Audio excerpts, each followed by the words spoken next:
My shuttle ride from Punakaiki has just dropped me here at the Smoko car park at the south end of the Paparoa Track.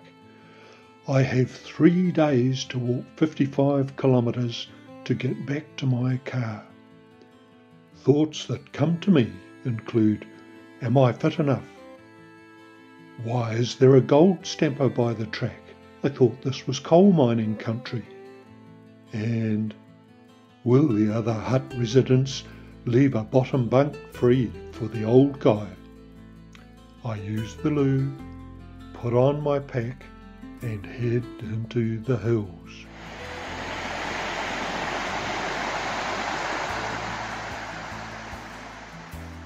This section of the Paparoa Track is named after Croesus, an ancient king of Turkey. He was a very wealthy man, and the saying, as rich as Croesus, is still used.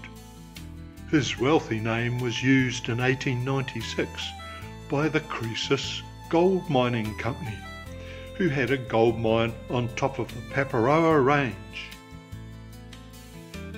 In 1904, ownership of the Croesus mine was taken over by the Garden Gully Company, which built a stamper battery in the valley and a 10-kilometre long pack track up to the mine on the hilltops. A map shows a long twisting trail, but its elevation profile is an easy gradient all the way up. The track later fell into disuse, but in the 1970s, Cess Clark, a Blackball resident, set about reopening the track. Cess was honoured for his work on the track by having the first modern hut named after him. Now to explore the Cess Clark hut, which is obviously quite a nice little hut with its gas cookers and things. Bunk levels, lower and an upper, more bunk levels. Little deck out the front there, panorama view of the world. I think it's the Grey and the Buller River and Lake Brunner in the distance.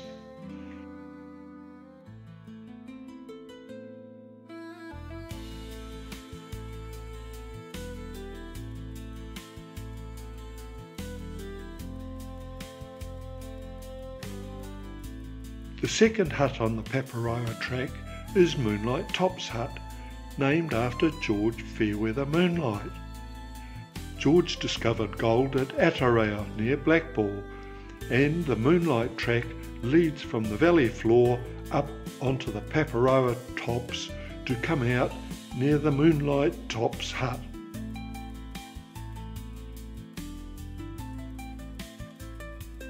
The next morning I start my second 20-kilometre section of track to Pororari Hut. This time I cross open tussock and mossy bush, then skirt around the edge of sheer cliffs. The trail has a level or descending gradient, so is easy walking, and I can see the distant Moonlight Hut for most of the day. Along the way I meet the intersection with the 11-kilometre long Pike 29 Memorial Trail, which opened in February 2024. The trail is in memory of the 29 miners who were killed in the 2010 Pike River mine disaster.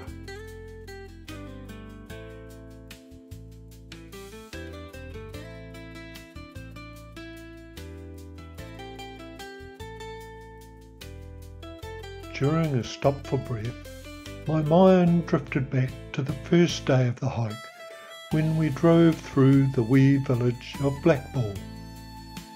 My shuttle driver Mary had tried to pull my leg by telling me a lady here keeps guinea pigs, about 100 of them. Before I could comment, we drove past her place, and there were 100 guinea pigs on her front lawn. Amazing. Mary then told me that Blackball had once had a Hilton hotel in it, until the Hilton company complained and they had to change their name. It's now called the former Hilton Hotel. West Coast humour at work, eh? Mary hadn't finished with me yet, though. She then told me that the husband of the lady with the guinea pigs worked at the former Hilton Hotel. She said he was the chef. My mind boggled at that thought.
After a quiet night and good sleep at Paparoa Hut, I say farewell to my hut mates and get on the track early.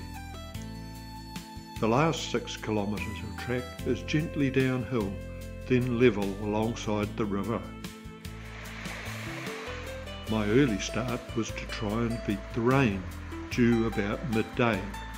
It's been forecast for a week, so a dry start is very welcome. In the distance I see a gap in the hills and know that Punakaiki, the sea and my car are just beyond it. As I approach the end of the trail, the grey clouds move in and rain begins.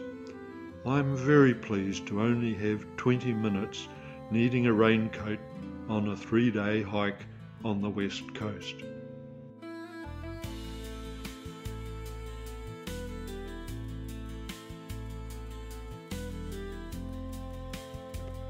The track has taken me through forests and across open tops. The huts have been clean and comfortable, and my trail companions have been friendly and caring for the old guy. The gems I will remember include the people in the huts, the blazing red sunrise that we woke to at moonlight tops, and the track that wound its way down a sheer stone cliff. Exploring the Paparoa Track has been a great experience.